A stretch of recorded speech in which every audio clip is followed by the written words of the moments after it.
તમે ક્યારે એવું વિચાર્યું છે કે કોઈ માણસે પોતાની જીવતા જીવે પોતાનું પિંડદાન કર્યું હોય? ગુજરાતમાં પણ એક એવી વ્યક્તિ હતી કે જેને પોતાના જીવતા જીવે પોતાનું પિંડદાન કર્યું અને વ્યક્તિ બીજું કોઈ નથી પરંતુ એ વ્યક્તિ મહાવીરસિંહ સિંધવ છે।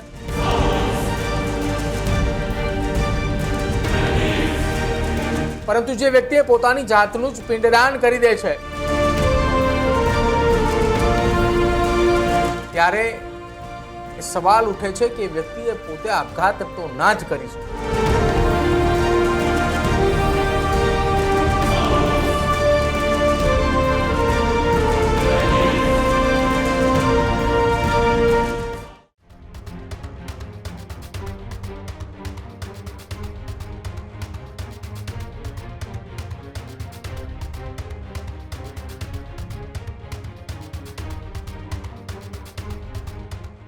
ભારત દેશ એ ધાર્મિક અને ઐતિહાસિક પરંપરાઓ સાથે સંકળાયેલો દેશ છે। આ દેશમાં એ કોઈ વ્યક્તિ જન્મે છે અને એ વ્યક્તિ જ્યારે મૃત્યુ પામે છે ત્યાં સુધી અનેક એવા એ આપણી સંસ્કૃતિની અંદર એ તેમના સંસ્કાર હોય અથવા તો તેમની વિધિઓ હોય છે। તમે ક્યારે એવું વિચાર્યું છે કે કોઈ માણસે પોતાની એ જીવતા જીવે પોતાનું પિંડદાન કર્યું હોય? આપણે હિન્દી ફિલ્મોની અંદર આ પ્રકારના દ્રશ્યો જોયા છે કે જ્યાં એ કોઈ વ્યક્તિએ પોતાના જીવતા જીવે પોતાનું પિંડદાન કરે છે, પરંતુ આજે એક એવી વાસ્તવિકતા અને હકીકત એ તમને બતાવી છે કે ગુજરાતમાં પણ એક એવી વ્યક્તિ હતી કે જેને પોતાના જીવતા જીવે પોતાનું પિંડદાન કર્યું અને તેના મૃત્યુ બાદ હવે એ જ પિંડદાનના વિડીયો સોશિયલ મીડિયાની અંદર વાયરલ થઈ રહ્યા છે અને વ્યક્તિ બીજું કોઈ નથી પરંતુ એ વ્યક્તિ મહાવીરસિંહ સિંધવ છે। શું છે આખી એ વાત અને કેમ અત્યારે વિડીયો સોશિયલ મીડિયામાં ચર્ચાઈ રહ્યો છે, વિગતે ચર્ચા કરી આ અહેવાલમાં। ભારતીય ધાર્મિક અને ઐતિહાસિક પરંપરાઓમાં એવા કેટલાક ઉલ્લેખ મળે છે કે જ્યાં જીવિત વ્યક્તિએ પોતાના પ્રતિકાત્મક રીતે પોતાનું જ પિંડદાન અથવા તો શ્રાદ્ધ કરાવ્યું હોય।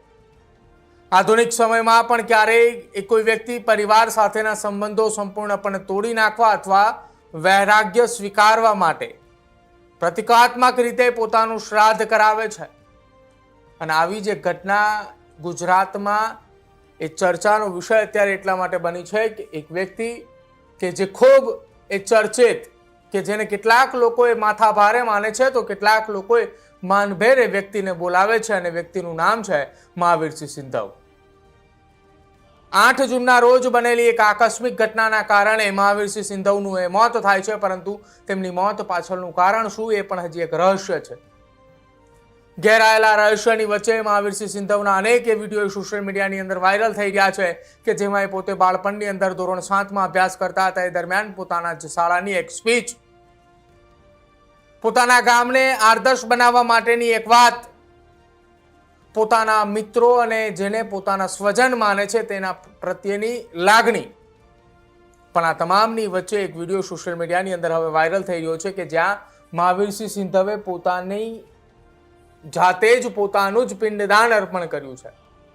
આ વાત એ બહુ જૂની નથી, લગભગ 2 વર્ષ પહેલાની વાત છે કે જ્યારે મહાવીરસિંહ સિંધવે પોતાના જ એ પિંડદાન દરમિયાન જે સોશિયલ મીડિયાની અંદર વિડીયો પોતે જ અપલોડ કર્યો હતો એ દરમિયાન એક વાત પણ લખી હતી જે સામાન્ય રીતે તેમના દુશ્મન અથવા તો હિત શત્રુઓ માટે કહી હોઈ શકે। મહાવીરસિંહ સિંધવે વાતની અંદર લખતા કહ્યું છે કે મારી સહનશીલતા અને મારી સંવેદના ત્યાં સુધી જ તમારી સાથે છે જ્યાં સુધી તમારા કર્મોએ મારા સ્વાભિમાન અને અંતરાત્માને હલાવતા નથી। આ સંયમ તૂટ્યા પછી મારા કર્મો તમારા બધા જ કર્મોના ન્યાયનું નિર્મિત હશે। હવેથી આ મારા જીવન એ આખું ઈશ્વરને સમર્પિત છે।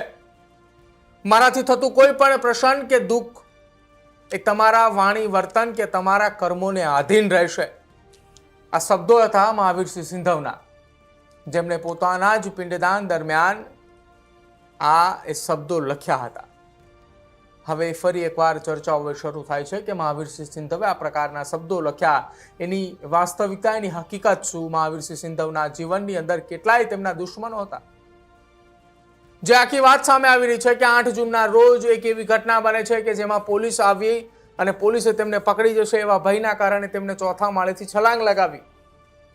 પરંતુ જે વ્યક્તિએ પોતાની જાતનું જ પિંડદાન કરી દે છે, જે વ્યક્તિએ પોતાની જાતને પિંડદાન કરી અને પોતાનું જીવન એ હવે પરિવારથી દૂર એ લોકો માટે સમર્પિત કરે છે, પોતાનું જીવન એ પોતાની જ રીતે જીવવા માંગતા હોય છે, જે વ્યક્તિએ પોતાનું જીવન એ હવે નક્કી જ કરી લીધું છે કે આપણું આ એ સંસારની અંદર કોઈ નથી, મારું આ જીવનની અંદર કોઈ જ નથી, ત્યારે એ સવાલ ઉઠે છે કે વ્યક્તિએ પોતે આપઘાત તો ના જ કરી શકે. જ્યારે વ્યક્તિએ પોતાનું છેલ્લા શબ્દો લખી રહ્યા હતા કે હવે એ મારું જીવન એમાં આખે આખું ઈશ્વરને સમર્પિત છે, તેમ છતાં એ વ્યક્તિ કેમ આ પ્રકારનું પગલું ભરે? સવાલો અનેક છે, પરંતુ એ તમામ સવાલોની વચ્ચે હવે સોશિયલ મીડિયા ઉપર જે આ પિંડદાનનો વિડીયો વાયરલ થઈ રહ્યો છે, જેની અંદર મહાવીરસિંહ સિંધવે ખુદ પોતે પોતાના જ ફોટાને એ સામે મૂકી અને પોતાએ જ એ પિંડદાન કરી રહ્યા છે, અને આ દ્રશ્યો એ હવે અત્યારે ચર્ચાનો વિષય બન્યા છે કે આ હદ સુધી મહાવીરસિંહ સિંધવ કેમ ગયા? જો કે તેમના ખૂબ નજીકના મિત્ર અને એડવોકેટ સાથે જ્યારે ન્યૂઝરૂમે વાતચીત કરી હતી એ દરમિયાન તેઓ કહી રહ્યા હતા કે તેમને પોતાના પરિવાર સાથે એ અણબનાવ હતો, પારિવારિક ઝઘડાઓના કારણે પરિવારની સાથે તેઓ નહોતા રહેતા. ગુજસીટોકના ગુનાની અંદર સજા કાપ્યા બાદ જેલની બહાર જ્યારે તેઓ આવ્યા હતા એ દરમિયાનથી તેઓ સતત પોતાના પરિવારથી દૂરી બનાવીને રહેતા હતા. એટલા જ માટે પરિવાર એ મૂળ સુરેન્દ્રનગરના ચૂડા તાલુકાના ચોકડી મુકામે રહેતો હતો અને મહાવીરસિંહ સિંધવ એ અમદાવાદ ખાતે રહેતા હતા. સવાલ અનેક છે, પરંતુ આ ઘટના પાછળના જવાબ એ હજી સુધી શોધવા માટેના પ્રયત્નો એ તેમના મિત્રો, તેમના નજીકના લોકો, તેમના પરિવારના સભ્યો પણ હવે કરી રહ્યા છે કે આ ઘટના પાછળ કોણ જવાબદાર અથવા તો શું કારણ? અને તમામની વચ્ચે એક બાદ એક વિડીયો સોશિયલ મીડિયાની અંદર સામે આવી રહ્યા છે, અને તેમાંનો જ આ એક વિડીયો હવે અત્યારે ખૂબ એ ચર્ચાની અંદર છે. હજુ સુધી તમે અમારી ચેનલને સબસ્ક્રાઇબ નથી કરી તો અત્યારે જ ન્યૂઝરૂમ ગુજરાતને સબસ્ક્રાઇબ કરો, ફેસબુક અને ઇન્સ્ટાગ્રામ પર ફોલો કરો.